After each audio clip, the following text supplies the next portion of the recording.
transfers. As you know, the faster you go, the higher your orbit gets. If you get moving fast enough, your orbit may cross the orbit of some other object, like a moon or a planet. The closest celestial body to Kerbin is the Mun. If you're looking for somewhere else to fly a rocket, the Mun is a good choice.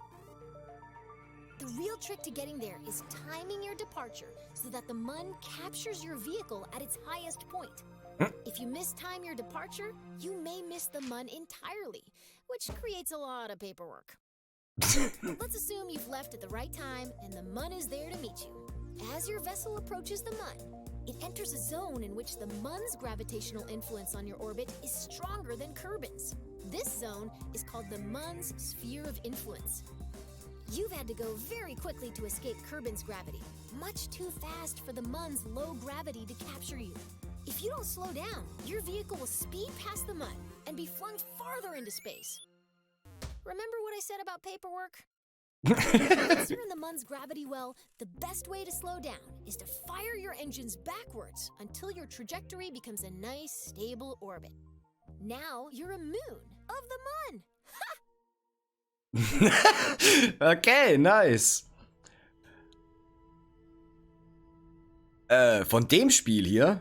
Also selbst in Teil 1, ich kam nie zum letzten Planeten, ja, aber wir sind jetzt hier erstmal noch im Tutorial, ja. Letztes Tutorial, by the way. Danach mache ich mal Pause. Und dann gucken wir mal weiter, mal schauen. Our rocket is in orbit over Kerbin and ready to fly. The mission today is to, drumroll please, intercept and orbit the Mun. Yeah. To be captured by the Mun's gravity, our vessel must cross into the Mun's sphere of influence, or SOI, the zone in which its gravity is stronger than any other celestial body around it. Zoi. We're going to create a maneuver plan to figure out when and how long we need to fire our engines to intercept the Mun. Okay. Great! Now here's a new trick. We can select any object as a target in map view. Targeting gives us useful information and enables new tools. Once we've targeted a celestial body or other object in space, our maneuver will provide closest pass and plane angle information. This can be very helpful for meeting up with someone or something in space. Of course. Right now, our camera is following our vessel as it orbits Kerbin. Let's adjust our camera until we can see the Mun. Then, right-click to target it. Okay. We want to place this maneuver plan with two things in mind. First, the Mun is in motion. We can't aim our spacecraft where the Mun is right now. Instead, we have to aim where the Mun will be after our vehicle has coasted all the way from Kerbin. Second, remember how increasing velocity raises the opposite side of our orbit? Since we're placing this maneuver plan where we intend to start our burn, we should place it on the opposite side of Kerbin from where we intend to intercept the Mun. Of course, danke. Placing a maneuver plan usually involves making a best guess, and then fiddling with the maneuver until you get an intercept. Fortunately, you've got a crack navigator with you today. By my calculations, we'll want to put our maneuver here. Okay. Right there. Excellent! We've just created a maneuver plan. While we could find out if our departure timing is correct by just picking a direction and maxing the throttle, a maneuver plan tells us in advance how much delta V we'll need, how long we'll need to burn, and in what direction our vessel will need to point during the maneuver. Grab and pull the arrows to plan a burn along that direction. This maneuver is pretty simple. We want to burn prograde and expand our orbit.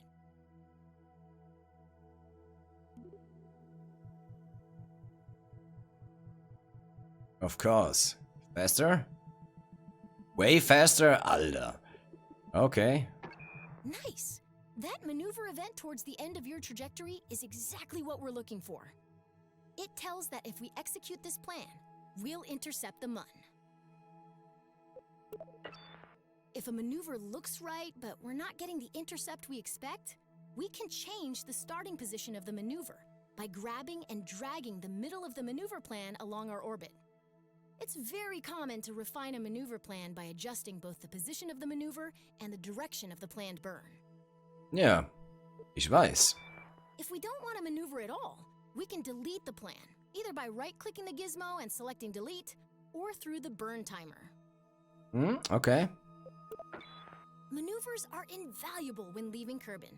Feel free to come back and practice anytime. Ja gut, das war jetzt nicht so schwer, ne? Wir können das Ding jetzt natürlich auch bewegen und wahrscheinlich noch mit weniger Kraft da reinburnen und direkt, ja, wie es halt so ist, ne? Okay, next! Ich find's cool. Das Tutorial ist nice.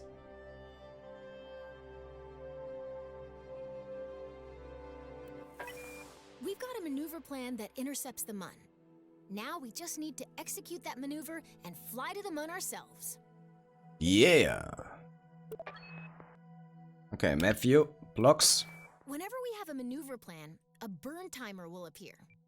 The timer shows you how much time is left until we need to execute the maneuver. I've paused the simulation for a moment, so this number won't count down quite yet. The timer also tells us how long we'll need to burn our engines at 100% throttle in order to complete the maneuver. Ja, aber gerade nicht, ne? Now let's take a look at the nav ball. A new marker has joined our old prograde and retrograde markers. Old. This is called a maneuver marker, and it shows us the orientation of our planned maneuver. We'll want to make sure that this marker is in the center of our nav ball during our maneuver burn. Luckily, we can aim at this maneuver marker by selecting the maneuver button on your SAS controls. Jo, das ist klar. Now your vehicle is properly oriented, and through the magic of SAS and more math than I'd like to admit, our vessel is properly oriented. We're still far from our planned burn, so let's speed things up. Ja, klar, natürlich, aber sie bringt ja wirklich nur die Grundlagen hier, ne? While we could rely on our reflexes to time warp at the perfect moment, a less stressful alternative is warping to a specific point in our orbit. See this button? Select it to warp automatically to the moment before our maneuver begins. Okay. Departure burn, here we come.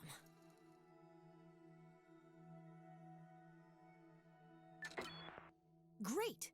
We've exited just before our maneuver burn, and I've paused the simulation once more. Course. After we select continue, remember to wait until the countdown reaches 0. Then we'll go full throttle until our burn timer reaches 0.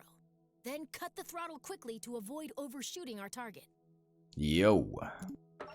Okay, get ready to hit the throttle. Jo, dauert halt noch ein bisschen, ne? Aber ich finde es halt für Einsteiger echt gut gemacht.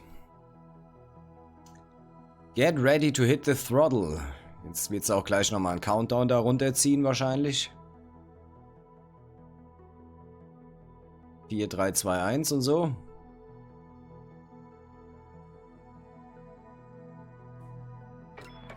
Watch the burn timer. We want to stop our burn once it reaches 0. In 42 Sekunden. Okay. Aber jetzt well done. Gut, die Engine scheint nicht sonderlich stark zu sein.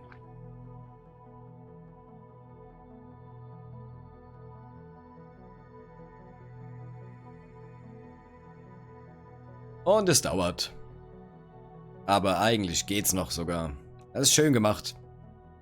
Das wird uns später sehr viel Arbeit erleichtern, das Ganze hier. 9.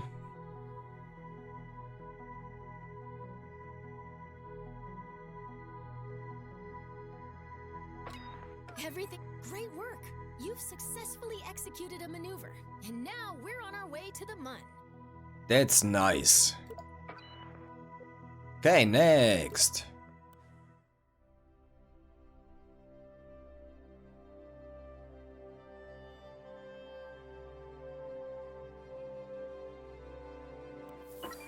It's going to take a while to reach the Mun, but don't let the wait fool you. We're now moving faster than any Kerbal has ever flown before.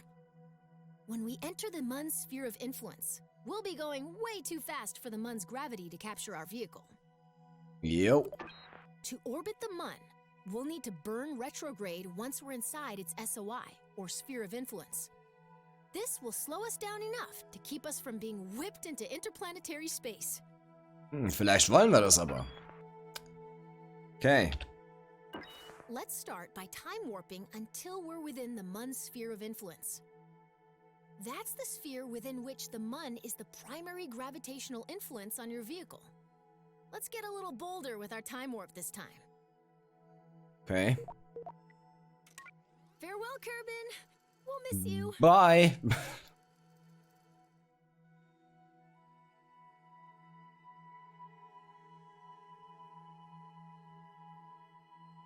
Ja. Soll change. Welcome to the Mun's sphere of influence. Let's slow down to normal time so we can create our capture maneuver. Okay. Did you notice that we've got a periapsis above the Mun, but no apoapsis? That's because we're going too fast to complete an orbit before sailing past the Mun. Yep. Don't worry, we have time to adjust. Our objective is to slow down enough so that both apoapsis and periapsis are within the Mun's sphere of influence. Klar, logisch. Remember the rule of orbital opposites.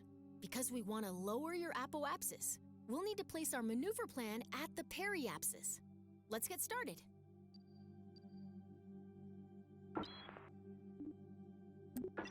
In order to reduce our apoapsis, we need to slow down by burning backwards, or retrograde. This is a little like deorbiting over Kerbin, but we're going to stop burning before our trajectory meets Mun dust. Okay. Okay. Dann. Exactly. Periapsis.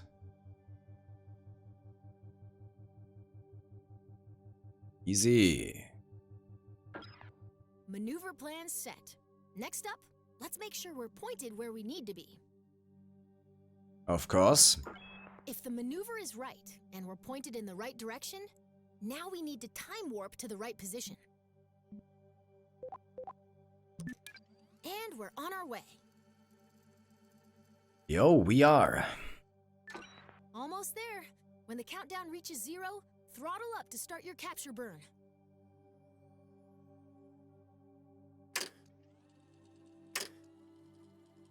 Ja, ein bisschen schneller wäre halt immer nice, ne? So würde ich es nämlich machen.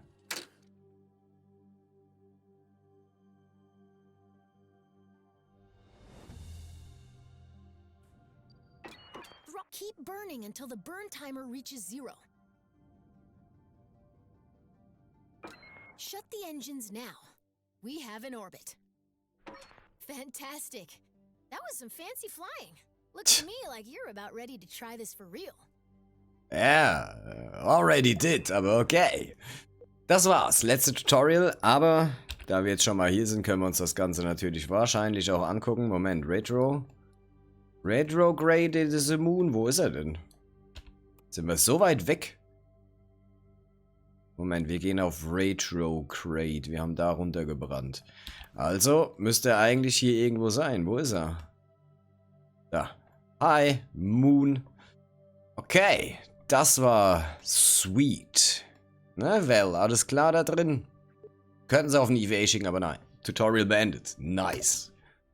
Ich denke, da kommt bestimmt noch mehr später. Obwohl das schon mal sehr hilfreich ist als kompletter Neueinsteiger, auf jeden Fall.